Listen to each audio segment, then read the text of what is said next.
ಬಹಳ ರಸಿಕನಾಗಿದ್ದ ನಮ್ಮಪ್ಪ. ಗಜಾಪುರದಲ್ಲಿ ಅವನೇ ಪಾಳೆಗಾರ ಥರ ಇದ್ದ. ಅಲ್ಲಿ ಅವರೆಲ್ಲ ನಮ್ಮ ಹೊಲಗಳು ಮಾತ್ರ ಚೆನ್ನಾಗಿ ಬೆಳೀತಾ ಇದ್ವಾಗ, ಉಳಿದರ ಹೊಲಗಳೆಲ್ಲ ಏನು ಬೆಳೀತಾ ಇರಲಿಲ್ಲ. ಬಹಳ ಟಾಕ್ಟಿಕ್ ಆಗಿ ನಮ್ಮಪ್ಪ ಒಬ್ಬ ಜಮೀನ್ದಾರನ ಥರ ಅಲ್ಲಿ ಹೋಗ್ತಾ ಇದ್ದಂದ್ರೆ ಹಿಂದೆ ಒಂದು 50-60 ಜನ ಹಿಂದೆ ಬರ್ತಾ ಇದ್ರು. ನಮ್ಮ ತಂದೆ ಯಾವುದೇ ಅಮಿತಾಬ್ ಬಚ್ಚನ್ಗಿಂತ ಕಡಿಮೆ ಇರಲಿಲ್ಲ. ಎತ್ತರದಲ್ಲಿ, ಆಕರ್ಷಣೆಯಲ್ಲಿ ಮತ್ತು ರಸಿಕತೆ ವಿಷಯದಲ್ಲಿ ಪಂಡಿತರಾದ್ಯಕ್ಕೆ ಗೊತ್ತಾದೆಲ್ಲ. ಅಂತ ಒಂದು ಗಜಾಪುರ ಇದೆ. ನನಗೆ ಅನಿಸ್ತಾ ಇತ್ತು ಅಲ್ಲಿ ಒಂದು ಅರ್ಧ ಟೀಗಾಗಿ ಒಂದು 50 ಜನ ಆತನ ಹಿಂಬಾಲಕರಾಗಿದ್ರಲ್ಲ, ನನಗೆ ಅನಿಸ್ತಾ ಇತ್ತು ನಮ್ಮಪ್ಪ ಇವ್ರನ್ನೆಲ್ಲ ಶೋಷಣೆ ಮಾಡ್ತಾ ಇದ್ದಾನಂತ ಅನಿಸ್ತಾ ಇತ್ತು. ಈಗ ಊರು ಏನಾಗಿದೆ, ಬಹಳ ಸಂಪದ್ಭರಿತವಾಗಿದೆ. ಪ್ರತಿಯೊಂದು ಮನೆಯಲ್ಲಿ ಕೂಡ ಒಂದು ಒಳ್ಳೆ ಆಳು ಕಾಳುಗಳು ಎಲ್ಲ ಚೆನ್ನಾಗಿದೆ. ದನ ಕರು ಬಹಳಷ್ಟು ಸಂಪದ್ಭರಿತವಾಗಿರ್ತಕ್ಕಂಥ ಹಳ್ಳಿಗಳು ಕಂದಗಲ್ಲು, ಗಜಾಪುರ, ಅಕ್ಕಾಪುರ. ಈ ನಮ್ಮ ಹೊಲಗಳಿಲ್ಲ ಆದರೂ ಅಲ್ಲಿರ್ತಕ್ಕಂಥ ಊರುಗಳ ಬಗ್ಗೆ ನನಗೆ ಈಗಲೂ ಬಹಳ ಪ್ರೀತಿ ಇದೆ. ಯಾರಾದರೂ ಗಜಾಪುರ ಅಂದ ತಕ್ಷಣ ನಾನು ಎದ್ದು ಸೀಟ್ ಕೊಡ್ತೀನಿ ಬಸ್ನಲ್ಲಿ, ಅಷ್ಟು ಗೌರವ ನನಗೆ.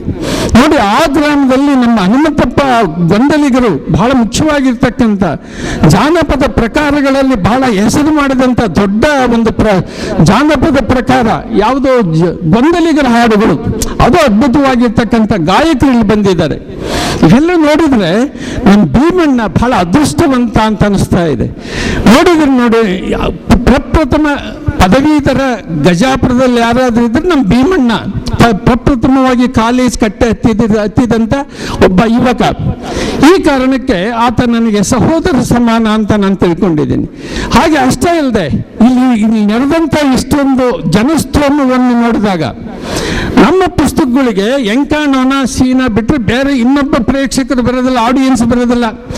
ಬೆಂಗಳೂರು ನಡೆದಂಥ ಕಾರ್ಯಕ್ರಮಗಳು ಬೇರೆ ಎಲ್ಲೇ ನಡೀತಕ್ಕಂಥ ಕಾರ್ಯಕ್ರಮಗಳಿಗೆ ಇಷ್ಟು ಜನ ಭಾಗವಹಿಸೋದಿಲ್ಲ. ಯಾವುದೇ ಒಂದು ದೊಡ್ಡ ಕಾದಂಬರಿ ಬಿಡುಗಡೆ ಆಗ್ತಕ್ಕಂಥ ಸಂದರ್ಭದಲ್ಲಿ ನಾವು ಬೆಂಗಳೂರಲ್ಲಿ ಏನು ಮಾಡ್ತೀವಿ ಅಂತಂದ್ರೆ, ಯಾವುದೇ ಪುಸ್ತಕ ಬಿಡುಗಡೆ ಆದರೂ ವಿಶೇಷವಾಗಿರ್ತಕ್ಕಂಥ ತಿಂಡಿ ವ್ಯವಸ್ಥೆ ಮಾಡಿರ್ತಾರೆ, ಉಪಹಾರದ ವ್ಯವಸ್ಥೆ. ಅಲ್ಲಿ ಬರ್ತಕ್ಕಂಥ ಆಡಿಯನ್ಸ್ ಏನು ಕೇಳ್ತಾರೆ, ಅಲ್ಲಿ ಊಟ ತಿಂಡಿ ವ್ಯವಸ್ಥೆ ಏನಾಯಿತು ಅಂತ ಕೇಳಿ ಆಮೇಲೆ ಪುಸ್ತಕ ಬಿಡುಗಡೆ ಬರ್ತಕ್ಕಂಥ ಒಂದು ಸನ್ನಿವೇಶ ಬೆಂಗಳೂರಲ್ಲಿದೆ. ಆದರೆ ಇಲ್ಲಿ ಬಹಳ ಸ್ವಯಂ ಇಚ್ಛೆಯಿಂದ, ಸ್ವಯಂ ಸ್ಫೂರ್ತಿಯಿಂದ ಇಲ್ಲಿ ಇಷ್ಟೊಂದು ಜನ ಬಂದಿರೋದು ನೋಡಿದರೆ ನಮ್ಮ ಕನ್ನಡ ಸಾಹಿತ್ಯಕ್ಕೆ ಉಳಿಗಾಲಿಲ್ಲ, ಕನ್ನಡ ಸಾಹಿತ್ಯಕ್ಕೆ ಒಳ್ಳೆ ಭವಿಷ್ಯ ಇದೆ ಅಂತಕ್ಕಂಥ ಮಾತನ್ನು ಈ ಸಂದರ್ಭದಲ್ಲಿ ಹೇಳ್ಬೋದು.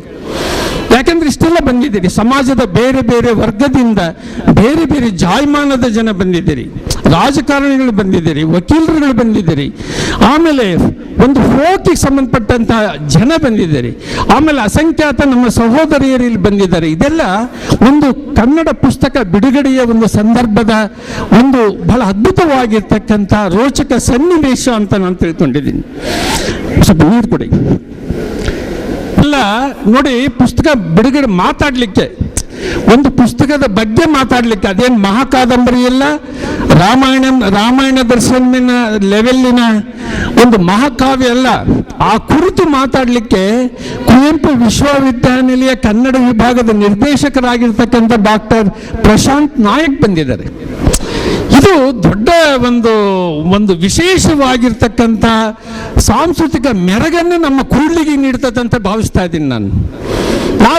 ನಾವು ಕೂಡ ಒಂದು ಕಾಲಕ್ಕೆ ಪತ್ರಕರ್ತರಾಗಿದ್ದಾರೆ. ನಮ್ಮ ಪಂಡಿತರಾದ್ಯ ಪತ್ರಿಕೋದ್ಯಮದ ಒಂದು ಪಿತಾಮಹ ಆತ. 1973-75 ನಡುವೆ ಬಹಿರಂಗ ಅನ್ನೋ ಪತ್ರಿಕೆ ಮಾಡಿದ್ವಿ ನಾವು. ಅದು ಬಹಳ ಮುಖ್ಯವಾಗಿರ್ತಕ್ಕಂಥದ್ದು. ಒಂದು ದೊಡ್ಡ ಅದು ಬಂದಂಥ ಒಂದು 5-6 ಟ್ಯಾಬ್ಲೈಡ್ ಆಕಾರದ ಪತ್ರಿಕೆಗಳು ಒಂದು ದೊಡ್ಡ ಪ್ರಕಂಪನಗಳನ್ನು ಸೃಷ್ಟಿಸಿದಂಥ ಒಂದು ಬ್ಲ್ಯಾಕ್ ಆ್ಯಂಡ್ ವೈಟ್ ಟ್ಯಾಬ್ಲೈಡ್. ಅದು ನಮ್ಮ ಪಂಡಿತರಾದ್ಯನ ಕನಸದು. ಅದಕ್ಕೆಲ್ಲ ನಾವು ಬರೀತಾ ಇದ್ವಿ. ಆಗೆಲ್ಲ ಎಷ್ಟೊಂದು ಬಹಳ ಸೀರಿಯಸ್ ಆಗಿ ಗಂಭೀರವಾಗಿ ಸಾಮಾಜಿಕ ಸಮಸ್ಯೆಗಳ ಕುರಿತು ಬರೀತಾ ಇದ್ವಿ ಅಂತಂದ್ರೆ ಈಗಲೂ ನಾವು ಮೆಲುಕು ಹಾಕ್ತೀವಿ. ಈಗಲೂ ನಾವು ನಮ್ಮ ಈ ವರ್ತಮಾನವನ್ನು ಬಹಳ ಆರೋಗ್ಯವಾಗಿಡಬೇಕಾದ್ರೆ, ಲವಲವಿಕೆ ಪೂರ್ಣವಾಗಿಡಬೇಕಾದ್ರೆ ನಮ್ಮ ಹಳೆಯ ನೆನಪುಗಳನ್ನು ಮೆಲುಕು ಹಾಕ್ತಾ ಇರ್ತೀವಿ. ನಾವು ಈ ಥರ ಒಂದು ಪತ್ರಿಕೆ ಮಾಡಿದ್ವಿ ಅಂತ ಅನೇಕ ಭಾಷಣದ ಸಂದರ್ಭದಲ್ಲಿ ಹೇಳ್ತಾ ಇರ್ತೀವಿ. ಯಾಕಂದ್ರೆ ಒಬ್ಬ ಪತ್ರಕರ್ತನಿಗಿರ್ತಕ್ಕಂಥ ಜವಾಬ್ದಾರಿ ಏನಿದೆ, ಈ ದೊಡ್ಡ ಪ್ರಮಾಣದ ಪತ್ರಕರ್ತರಲ್ಲ, ಜಿಲ್ಲಾ ಮಟ್ಟದ ಪತ್ರಕರ್ತರಿಗಿರೋ ಜವಾಬ್ದಾರಿಗಳು ಬಹಳ ಕಡಿಮೆ. ಆದ್ರೆ ಗ್ರಾಮೀಣ ಮಟ್ಟದಲ್ಲಿರ್ತಕ್ಕಂಥ ಸ್ಟ್ರಿಂಜರ್ಸ್ ಅಂತ ಅಂದಿವೆಲ್ಲ, ಇದು ಬಹಳ ಅತ್ಯಂತ ಜವಾಬ್ದಾರಿಯುತವಾಗಿರ್ತಕ್ಕಂಥ ಸ್ಥಾನ ಇದು. ಯಾಕಂದ್ರೆ ಸ್ಟ್ರೇಂಜರ್ಸ್ ಏನಿದೆ, ಸ್ಥಳೀಯ ಪತ್ರಕರ್ತರು ಅಂತಕ್ಕಂಥದ್ದೇನಿದೆ, ಇಲ್ಲಿ ಸಮಾಜದ ಒಳ ವಿನ್ಯಾಸವನ್ನ ದರ್ಶಿಸ್ತಕ್ಕಂಥ ಒಂದು ಕೆಲಸ ಮಾಡ್ತಾ ಇರ್ತಾರೆ ನಮ್ಮ ಪತ್ರಕರ್ತರು, ಇಲ್ಲಿರ್ತಕ್ಕಂಥ ಜನ. ನಮ್ಮ ಉಜ್ಜಿನಿ ರುದ್ರಪ್ಪ ನನಗೆ ಬಹಳ ಮುಖ್ಯ ಅಂತ ಅನಿಸ್ತಾನೆ ಕೆಲವು ಸಂದರ್ಭದಲ್ಲಿ. ಈ ಕುಮತಿಯ ಹತ್ರದ ದೈತ್ಯಾಕಾರದ ಕಲ್ಲುಗಳ ಬಗ್ಗೆ ಪ್ರಪ್ರಥಮವಾಗಿ ಬರೆದ್ರವ್ರು. ನಮಗೆ ಅಲ್ಲಿವರೆಗೆ ಗೊತ್ತಿರಲಿಲ್ಲ. ನಾವು ಆ ಕುಮತಿಯನ್ನ ಗ್ರಾಮಕ್ಕೆ ಹೋಗಿ ಆ ಕಲ್ಲುಗಳನ್ನೆಲ್ಲ ನೋಡಿದ್ವಿ, ಆ ಶಿಲಾಯುಗ ಕಾಲದ ಕಲ್ಲುಗಳವು. ಯಾಕಂದ್ರೆ ಕೂಡ್ಲಿಗಿ ಅಂತಕ್ಕಂಥದ್ದೇನಿದೆ, ಇದು ಮಂಡ್ಯ ಸಮೀಪದ ಹಳ್ಳಿಗಳ ಆ ಥರ ಅಲ್ಲ, ಇದು ಬೆಂಗಳೂರು ಸಮೀಪದ ಹಳ್ಳಿಗಳ ಥರ ಅಲ್ಲ. ಇದು ಬಹಳ ವಿಶೇಷವಾಗಿರ್ತಕ್ಕಂಥ ಜನಜೀವ, ವೈವಿಧ್ಯಮಯವಾಗಿರ್ತಕ್ಕಂಥ ಜನಜೀವನವನ್ನು ಒಳಗೊಂಡಿರ್ತಕ್ಕಂಥ ಪ್ರದೇಶ. ಇಲ್ಲಿ ಏನಾಗಿದೆ ಅಂತಂದ್ರೆ ನೋಡಿ, ಈ ತರ ಒಂದು ಜಾನಪದ ಗಾಯಕರು ಇಲ್ಲಿ ದಟ್ಟವಾಗಿದ್ದಾರೆ. ನೀವೇನಾದ್ರೂ ಬಡೇಲಡುಕು ಅಥವಾ ಗಜಾಪುರ, ದಶಮಾಪುರ ಈ ಕಡೆ ಎಲ್ಲ ಹೋದ್ರೆ, ದಶಮಾಪುರದಲ್ಲಿರ್ತಕ್ಕಂಥ ಸುಡುಗಾಡು ಇದ್ದಾರೆ, ಬಹಳ ಮುಖ್ಯವಾಗಿರ್ತಕ್ಕಂಥ ಜಾನಪದ ಪ್ರಭೇದ ಅದು. ನಮ್ಮ ನಾಗೇಂದ್ರ ಅವರು ಹೊಸ ವರ್ಷದ ಕಾರ್ಡನ್ನು ವಿನ್ಯಾಸಗೊಳಿಸಿದ್ದಾರೆ ವೆಂಕಟಗಿರಿ ದಳವಾಯಿ ಮಾರ್ಗದರ್ಶನದಲ್ಲಿ. ಬಹಳ ಉಪಯುಕ್ತ ಮಾಹಿತಿ ಇರ್ತಕ್ಕಂಥ ಮಾಹಿತಿ ಇದೆ ಆ ಒಂದು ಹೊಸ ವರ್ಷದ ಗ್ರೀಟಿಂಗ್ ಕಾರ್ಡ್ನಲ್ಲಿ. ಆ ಬಾವಿಗಳ ಬಗ್ಗೆ, ಜಲಸ್ಥಾವರಗಳ ಬಗ್ಗೆ, ಅಲ್ಲಿರ್ತಕ್ಕಂಥ ಜಾನಪದ ಗಾಯಕರ ಬಗ್ಗೆ, ಅಲ್ಲಿರ್ತಕ್ಕಂಥ ವಿಶೇಷ ಸಸ್ಯ ಪ್ರಭೇದಗಳ ಬಗ್ಗೆ ಎಲ್ಲ ವಿವರಗಳನ್ನು ನೀಡುತ್ತೆ ಆ ಒಂದು ಶುಭಾಶಯ ಕಾರ್ಡ್ ಅದು. ಯಾಕಂದ್ರೆ ಆ ಥರ ವಿಶೇಷವಾಗಿರ್ತಕ್ಕಂಥ ಪ್ರದೇಶ. ಇಲ್ಲಿರ್ತಕ್ಕಂಥ ಮ್ಯಾಸ್ ಬ್ಯಾಡ್ರ್ ಅಂತ ಏನಿದಾವೆ, ಮ್ಯಾಸ ಮಂಡಲ ಅಂತ ಕರಿತೀವಿ, ಈ ಭಾಗವನ್ನು ನಾವೇನಾದರೂ ಜರ್ಮಲಿ ದಾಟಿದ್ರೆ ನೋಡಿ, ಜರ್ಮಲಿ ಗುಡಿಕೋಟೆ ಅಂತ ಪಾಳ್ಯಗಾರ ಇರ್ತಕ್ಕಂಥ ಪ್ರದೇಶ ಇದು. ಇದು ಮದಕರಿ ನಾಯಕರಿಗೆ ಹೆಣ್ಣನ್ನು ಕೊಟ್ಟಂತ ಪ್ರದೇಶ ಇದು. ಯಾವುದು ಗುಡಿಕೋಟೆ. ಓಬವ್ವ ಅಂತ ಏನ್ ಕರಿತೀವಿ, ಆ ಓಬವ್ವನ ಕಿಂಡಿ ಅಂತ ಏನ್ ಕರಿತೀವಿ, ಬಹಳ ಶತ್ರುಗಳಿಗೆ ಒಂದು ಸಿಂಹ ಸ್ವಪ್ನವಾಗಿದ್ದಂಥ ಒಬ್ಬ ತಳ ಸಮುದಾಯದ ಮಹಿಳೆ ಓಬವ್ವನ ತವರು ಮನೆ ಯಾವುದು ಅಂತ ಹೇಳಿದ್ರೆ ಅದು ಗುಡಿಕೋಟೆ. ಯಾಕಂದ್ರೆ ಮತ್ತು ಇದು ಹರಪನಹಳ್ಳಿ ಮತ್ತು ಗುಡೇಕೋಟೆ, ಜರ್ಮಲಿ, ರಾಯದುರ್ಗ ಇವೆಲ್ಲ ಏನಿದಾವೆ ಈ ಪ್ರದೇಶದ ಒಂದು ದೊಡ್ಡ ಒಂದು ಆಡಳಿತ ಕೇಂದ್ರಗಳಿವೆಲ್ಲ. ಒಂದು ತಳ ಸಮುದಾಯದ ಜನ ಆಳಿರ್ತಕ್ಕಂಥ ಕೇಂದ್ರಗಳು. ಇದು ಬಹಳ ವಿಶೇಷವಾಗಿರ್ತಕ್ಕಂಥದ್ದು. ಈ ಜರ್ಮಲಿ ನಾಯಕರು ವಹಿಸಿದಂಥ ಪಾತ್ರ ಬಹಳ ದೊಡ್ಡದು. ಯುದ್ಧಗಳಲ್ಲಿ ಹೈದರಾಬಾದ್ ಮತ್ತು ಮದಕರಿ ನಾಯಕರು ನಡೆದಂಥ ಯುದ್ಧದಲ್ಲಿ ಜರ್ಮಲಿ ನಾಯಕರು, ಹರಪಳ್ಳಿ ಪಾಳ್ಯಗಾರರು ವಹಿಸಿರ್ತಕ್ಕಂಥ ಪಾತ್ರ ಬಹಳ ದೊಡ್ಡದು. ಆದ ಕಾರಣ ಇಲ್ಲಿ ಒಬ್ಬ ಪತ್ರಕರ್ತನ ಜವಾಬ್ದಾರಿ ಏನಿದೆ ಅಂತ ಹೇಳಿದ್ರೆ, ಬಹಳ ಅವನು ಒಂದು ಆರ್ನಿಶಿಯಾಗಿರ್ತಕ್ಕಂಥ 24 ಗಂಟೆ ಕೆಲಸ ಮಾಡಬೇಕಾಗುತ್ತೆ. ನಮ್ಮ ಇವು ಏನಿದಾವೆ ಇಲ್ಲಿರ್ತಕ್ಕಂಥ ಒಂದು ನಮ್ಮ ಕಲಾವಿದರ ಬಗ್ಗೆ ಪರಿಚಯಿಸಿದ್ದು ಸ್ಟ್ರಿಂಜರ್ಸೇ ಹೊರತು ಜಿಲ್ಲಾ ಮಟ್ಟದ ಅಥವಾ ರಾಜ್ಯ ಮಟ್ಟದ ಪತ್ರಕರ್ತರಲ್ಲ. ನಮ್ಮ ಕೂಡ್ಲಿಗಿ ಎಲ್ಲಿರ್ತಕ್ಕಂಥ ರಂಗ ಕಲಾವಿದರನ್ನ ನಾಡಿಗೆ ಪರಿಚಯಿಸಿದ್ದಾರಂದ್ರೆ ನಮ್ಮ ಸ್ಟ್ರಿಂಜರ್ಸ್.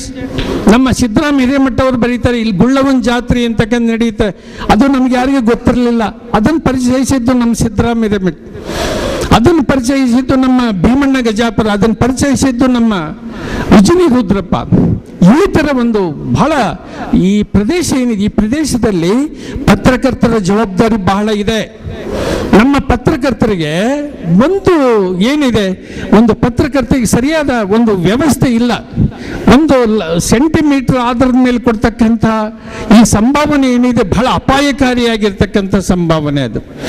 ಇವು ನಮ್ಮ ಹಿಮ ಗುರುಬಸವರಾಜ್ ಇದ್ದಾರೆ, ಅವರು ಪ್ರೊಫೆಸರ್ ಪ್ರಿನ್ಸಿಪಾಲ್ ಆಗಿದ್ದಂಥವ್ರು ಇಟಗಿಯಲ್ಲಿ, ಅರೆಕಾಲಿಕ ಪ್ರಿನ್ಸಿಪಾಲ್ ಆಗಿದ್ದಂಥವ್ರು, MA ಪದವೀಧರರವರು.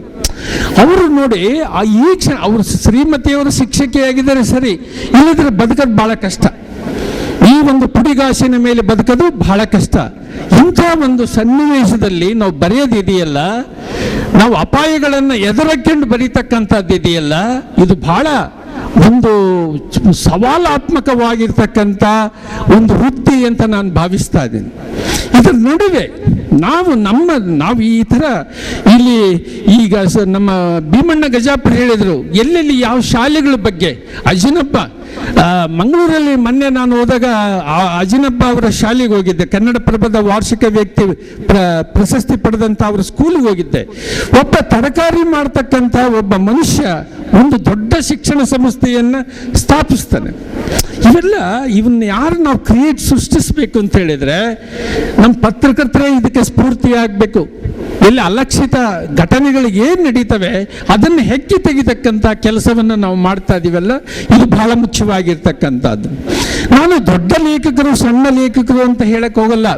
ಇಲ್ಲಿ ಕನ್ನಡ ಬರೀತಕ್ಕಂಥದ್ದೇ ಒಂದು ದೊಡ್ಡ ಕೆಲಸ. ಅದು ಕನ್ನಡ ಬರೀತಕ್ಕಂಥದ್ದು ಮತ್ತು ಯಾವ ಕನ್ನಡ ಬಳಸ್ತಾ ಇದ್ದೀವಿ ಅಂತಕ್ಕಂಥದ್ದು ಇದು ಬಹಳ ಒಂದು ವಿದ್ಯುತ್ ಪೂರ್ಣವಾಗಿರ್ತಕ್ಕಂಥ ಕನ್ನಡ ಅಲ್ಲ. ಇದು ಎಲ್ಲರಿಗೂ ಅರ್ಥ ಆಗುವಂಥ ಕನ್ನಡವನ್ನು ನಮ್ಮ ಪತ್ರಕರ್ತರು ಬಳಸ್ತಾ ಇದ್ದಾರೆ.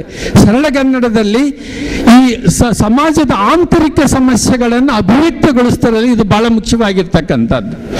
ಈ ಥರ ಒಂದು ನಮ್ಮ ಪತ್ರಕರ್ತರು ಕೆಲಸ ಮಾಡ್ತಾ ಇದ್ದಾರೆ. ಅವ್ರಿಗೆ ಬಹಳ ವಿಶೇಷವಾಗಿರ್ತಕ್ಕಂಥ ಸಾಮಾಜಿಕ ಜವಾಬ್ದಾರಿಗಳಿದ್ದಾವೆ. ಆಮೇಲೆ ಇನ್ನೂ ಒಳಪದರಗಳೊಳಗೆ ಹೋಗಿ ಅಲ್ಲಿ ವಿಶೇಷಗಳನ್ನು ಹೆಕ್ಕಿ ತೆಗೆದು ನಾಡಿನ ಜನತೆ ತಿಳಿಸ್ತಕ್ಕಂಥ ಕೆಲಸವನ್ನು ಮಾಡಬೇಕಾದಂಥ ಅಗತ್ಯ ಬಹಳ ಇದೆ.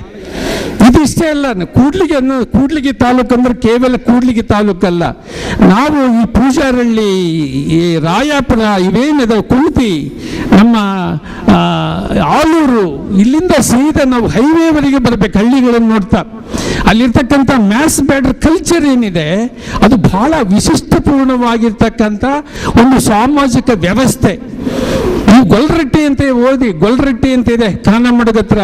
ಅಲ್ಲಿ ಯಾರು ಚಪ್ಪಲಿ ಹಾಕೊಂಡು ಒಳಗಡೆ ಹೋಗಂಗಿಲ್ಲ. ನೀವೇನಾದರೂ ಅಲ್ಲಿ ಸರ್ಕಾರ ಇವ್ರಿಗೆ ಕರೆಂಟ್ ಇಲ್ಲ ಅಂತ ಏನಾದರೂ ತಂತಿ ಹಾಕಿದ್ರೆ ಅವರು ಬೆಳಿಗ್ಗೆ ಹಾಕೋದಂಗೆಲ್ಲಿ ಇವ್ರು ರಾತ್ರಿ ಕಟ್ ಮಾಡಿ ತೆಗೆದು ಹಾಕಿಬಿಡ್ತಾರೆ. ಅಲ್ಲಿ ಸ್ನಾನ ಮಾಡದೇ ಇರ್ತಕ್ಕಂಥ ಜನ ಇದ್ದಾರೆ.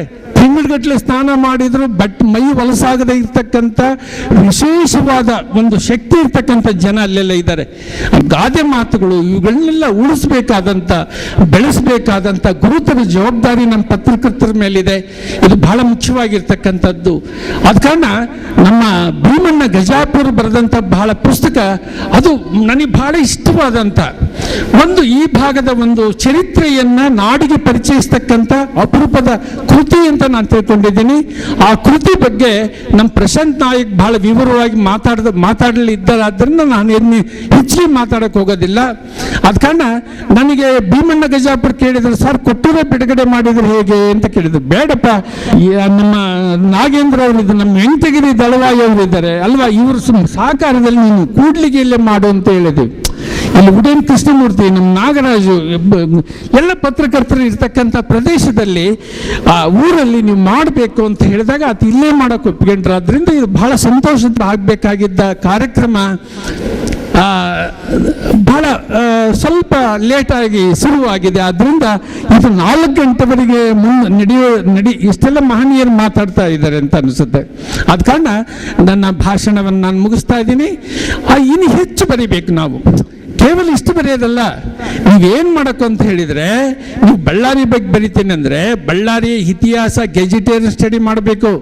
ಯಾವುದೋ ಒಂದು ದೇವಸ್ಥಾನ ಬಗ್ಗೆ ಬರಿತೀವಿ ಅಂತ ಹೇಳಿದರೆ ಇಲ್ಲಿ ಹೊಯ್ಸಳರು ಎಷ್ಟನೇ ಕಾಲದಲ್ಲಿದ್ದರು, ಕದಂಬರು ಯಾವಾಗಿದ್ರು, ರಾಷ್ಟ್ರಕೂಟರು ಯಾವಾಗಿದ್ರು, ಇದಕ್ಕೆ ಪಾಳ್ಯಗಾರರ ಕಾಂಟ್ರಿಬ್ಯೂಷನ್ ಏನಿದೆ ನಮ್ಮ ಜಿಲ್ಲೆಗೆ, ಇದನ್ನೆಲ್ಲ ಸ್ಟಡಿ ಮಾಡಬೇಕು.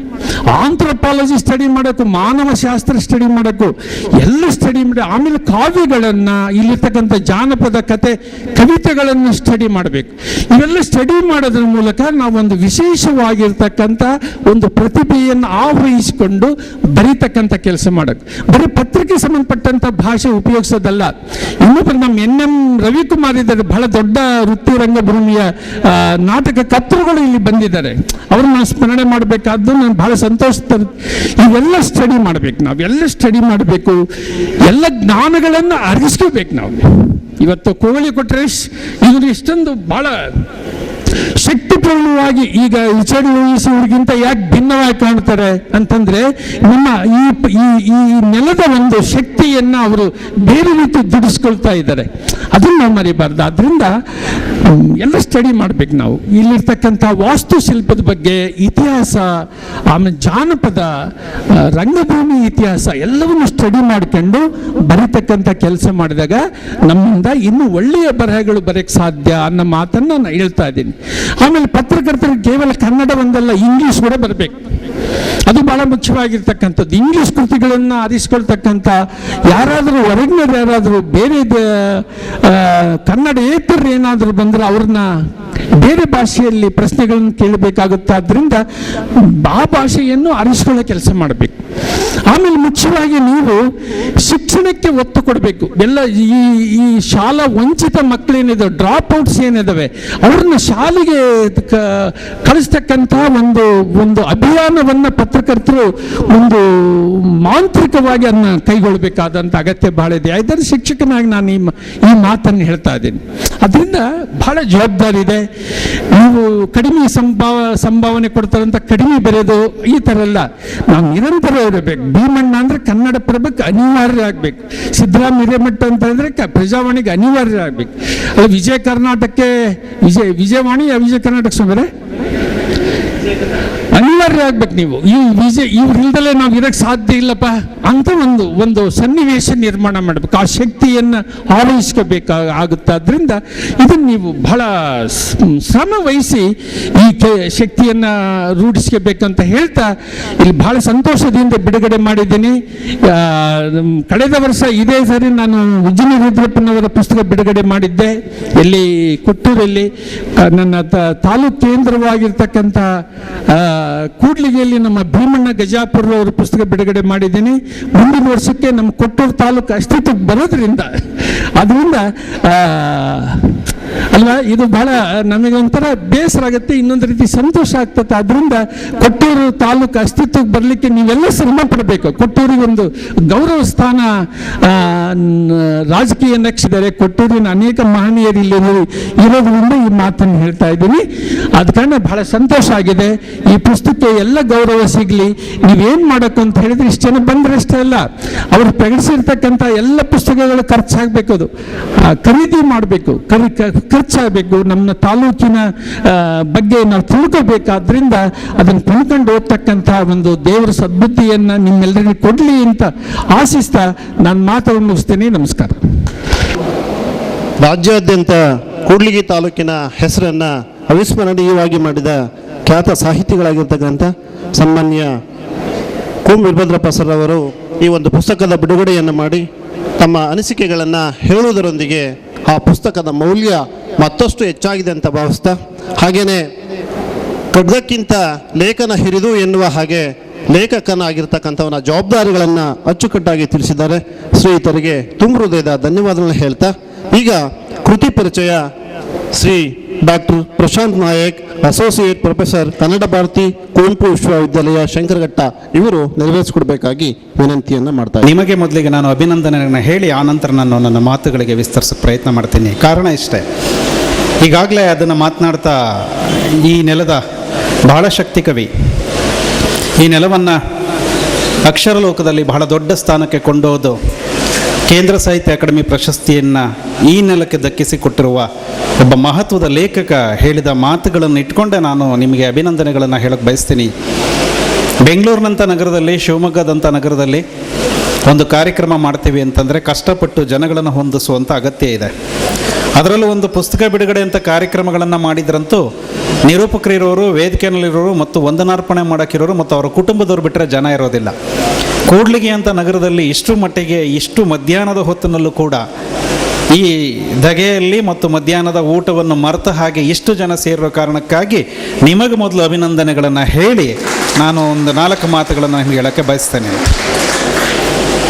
2-3 ಕಾರಣಗಳಿಗೆ ನನಗೆ ಈ ಕಾರ್ಯಕ್ರಮಕ್ಕೆ ಬರೋಕ್ಕೆ ಭಾಳ ಸಂತೋಷ ಇದೆ. ಸಂಬಂಧವೇ ಇಲ್ಲದ ನಾನು ದೂರದ ಕುವೆಂಪು ವಿಶ್ವವಿದ್ಯಾಲಯದಲ್ಲಿ ಕೆಲಸ ಮಾಡ್ತಾ ಇರುವ ಒಬ್ಬ ಕನ್ನಡದ ಮೇಷ್ಟ್ರು, ನಾನು ಗೆಳೆಯ ವೆಂಕಟಗಿರಿ ದಳವಾಯಿ. ತುಂಬ ಸಲ ನಮಗೆ ಸಿಟ್ಟುಗಳಿತ್ತು ಆ ಗೆಳೆಯನ ಬಗ್ಗೆ. ಯಾಕಂದರೆ ಶೈಕ್ಷಣಿಕ ವಲಯ ಬಿಟ್ಟು ಈ ಕಡೆಗೆಲ್ಲೋ ಬಂದುಬಿಟ್ಟ ಇವನು ಅಂತ. ಆದರೆ ಅವನ ಒತ್ತಾಸೆ ಮತ್ತು ಅವನ ಪ್ರೀತಿಯಿಂದ ಇಷ್ಟು ದೂರಕ್ಕೆ ಬರುವಾಗ ಕೇವಲ ಗಿರಿ ದಳವಾಯಿಯ ಪ್ರೀತಿಗೆ ಅಷ್ಟೇ ಬರಲಿಲ್ಲ. ನನ್ನನ್ನು ತುಂಬ ಕಾಡ್ತಾ ಇದ್ದ ಈ ನೆಲ ಏನು ಅಂದರೆ 10 ವರ್ಷಗಳ ಹಿಂದೆ ಇಲ್ಲೇ ಒಂದು ಸಮ್ಮೇಳನಕ್ಕೆ ಬಂದು ಇಲ್ಲಿ ಮಾತನಾಡಿ ಹೋಗಿರುವಾಗ ಈ ಕೂಡ್ಲಿಗಿ ಅನ್ನುವಂಥದ್ದಕ್ಕಿರಬಹುದಾದಂಥ ಸಾಂಸ್ಕೃತಿಕ ನೆಲೆಗಳು ಬೇರೆ ಬೇರೆ ಇದೆ. ನಿಮಗೆ ಗೊತ್ತಿದೆ ಅಂತ ಅಂದ್ಕೊಳ್ತೀನಿ. ಅತಿ ಹೆಚ್ಚು ನಾಟಿ ವೈದ್ಯರು ಈ ಕೂಡ್ಲಿಗಿ ನೆಲದಿಂದ ಬಂದವರಿದ್ದಾರೆ. ಅತಿ ಹೆಚ್ಚಿನ ಜನಪದ ಕಲಾವಿದರು ಈ ಕೂಡ್ಲಿಗಿ ನೆಲದಿಂದ ಬಂದವರಿದ್ದಾರೆ. ಮತ್ತು ಸಾಹಿತ್ಯ ಬರ ಇರುವ ಸಂದರ್ಭದಲ್ಲಿ ಈ ಅಕ್ಕಪಕ್ಕದಿಂದ ಬರೀತಾ ಇರುವ ಕುಂವಿ ಅಂತವರಿದ್ದಾರೆ ಮತ್ತು ಅವರು ವೇದಿಕೆ ಮೇಲೆ ಇರ್ತಾರೆ ಅನ್ನುವಂಥದ್ದು. ಇನ್ನೊಂದು ಬಹಳ ಖುಷಿ ಕೊಟ್ಟ ಸಂಗತಿ ಏನಂದರೆ, ಈ ಕೃತಿಯ ಹೆಸರೇ ನನ್ನನ್ನು ಇಲ್ಲಿ ತನಕ ಕರ್ಕೊಂಡು ಬಂದ್ಬಿಡ್ತು, ಕನಸುಗಳಿಗೆ ರೆಕ್ಕೆ ಕಟ್ಟಿದವರು ಅಂತ. ಅಲ್ರಿ, ನನಗನ್ಸೋದೇನು ಅಂದರೆ, ಕನಸು ಕೈಗೆ ಸಿಗದೆ ಇರೋದು, ನೀವು ಮಲಗ್ಕೊಂಡಾಗ ಮಾತ್ರ ಬೀಳುವಂಥದ್ದು, ಅದನ್ನ ಹಿಡ್ಕೊಳ್ಳೋದೇ ಕಷ್ಟ. ಇದಕ್ಕೆ ರೆಕ್ಕೆ ಕಟ್ಟೋದು ಅಂದರೆ ಸಾಮಾನ್ಯವಾದ ಸಂಗತಿನ ಅಂತ. ಆದರೆ ರೆಕ್ಕೆ ಕಟ್ಟೋದು ಕೂಡ್ಲಿಗಿನಲ್ಲಿ ಯಾಕೆ ಸಾಧ್ಯ ಆಗುತ್ತೆ ಅಂದರೆ, ಇಲ್ಲಿ ಕನಸುಗಳಿಗೆ ರೆಕ್ಕೆ ಕಟ್ಟಬಹುದಾದಂಥ ಭೀಮಣ್ಣನಂತಹ ಪತ್ರಕರ್ತರಿದ್ದಾರೆ. ಮೊದಲನೇದು, ಈ ನೆಲದ ಒಳಗಡೆಗೆ ಒಂದು ಮಾಮೂಲಿ ಯಂತ್ರದಂತೆ ನಡೆದಾಡ್ತಾ ಇರುವ ಒಂದು ಜೀಪಿಗೆ ಅನ್ವೇಷಣೆ ಅನ್ನೋ ಹೆಸರನ್ನ ಇಟ್ಕೊಂಡು ಜನಸಾಮಾನ್ಯರನ್ನ ಹುಡುಕಿ ಅವರಿಗೆ ರೆಕ್ಕೆ ಕಟ್ಟುವಂಥ ಗೆಳೆಯನಂತ ಗಿರಿ ಇದ್ದಾರೆ, ಅವನ ಸುತ್ತ ಅವನ ಗೆಳೆಯರಿದ್ದಾರೆ. ಇವೆಲ್ಲಕ್ಕಿಂತ ಮುಖ್ಯವಾಗಿ ಸದಾ ಎಲ್ಲ ಕಾಲಕ್ಕೂ ಚಿರ ಯುವಕನಾಗಿಯೇ ನಾನು ನೀವು ವಯಸ್ಸಾದವ್ರಿಗೂ ಯುವಕರನ್ನಾಗಿ ಮಾಡ್ತೀನಿ ಅನ್ನುವ ನೇತೃತ್ವ ವಹಿಸಿರುವಂಥ ನಾಗೇಂದ್ರ ಅಂತವರಿದ್ದಾರೆ. ಹಾಗಾಗಿ ನೀವು ರೆಕ್ಕೆಗಳನ್ನು ಕಟ್ಟೋದು ನಿಮಗೆ ಸಾಧ್ಯತೆಗಳಿದೆ. ಅದರಿಂದ ಕನಸುಗಳಿಗೆ ರೆಕ್ಕೆ ಕಟ್ಟೋದು ಭಾಳ ದೊಡ್ಡದು. ಯಾಕೆ ಅಂತಂದರೆ ಅದಾಗಲೇಬೇಕು. ಕನ್ನಡದ ಒಬ್ಬ ದೊಡ್ಡ ಕವಿ ಹೇಳ್ತಾನೆ, ಮಾಸ್ತಿ ಅಂತ ಒಬ್ಬ ಕವಿ ಹೇಳ್ತಾರೆ, ಕತ್ತಲೆಬೇಕಾದ್ರೆ ಅಂದರೆ ದೀಪಗಳಿಲ್ಲದ ಹಾದಿಯಲ್ಲಿ ನಡೆಯಬಲ್ಲೆ, ಕನಸುಗಳಿಲ್ಲದ ಹಾದಿಯಲ್ಲಿ ನಡೆಯೋದು ಹೇಗೆ ಅಂತ. ಸ್ನೇಹಿತರೆ, ಇವತ್ತು ಇಷ್ಟು ದೊಡ್ಡದಾಗಿರ್ತಕ್ಕಂಥ ಈ ಸಂಭ್ರಮಗಳನ್ನು ಇಟ್ಕೊಂಡಿರೋದು ಯಾಕೆ ಅಂತಂದರೆ, ನಮ್ಮ ಕನಸುಗಳಿದೆ ಅನ್ನೋ ಕಾರಣಕ್ಕೆ. ಬಹುಶಃ ಅದು ಇಲ್ಲ ಅಂತಂದರೆ ಬೆಳಗಾಗೋ ಹೊತ್ತಿಗೆ ನಾವು ಯಾರೂ ಬದುಕೋದಕ್ಕೆ ಸಾಧ್ಯ ಇಲ್ಲ ಅನ್ನೋಂಥದ್ದು. ದೊಡ್ಡ ದೊಡ್ಡ ರಸ್ತೆಗಳನ್ನು ನೋಡಿ ನನಗೆ ಸಂಭ್ರಮಗಳನ್ನಾಯಿತು. ಇಲ್ಲಿ ಈ ಕೃತಿ ಒಳಗಡೆಗೆ ನನ್ನ ಗೆಳೆಯ ಭೀಮಣ್ಣ 24 ಗಂಟೆ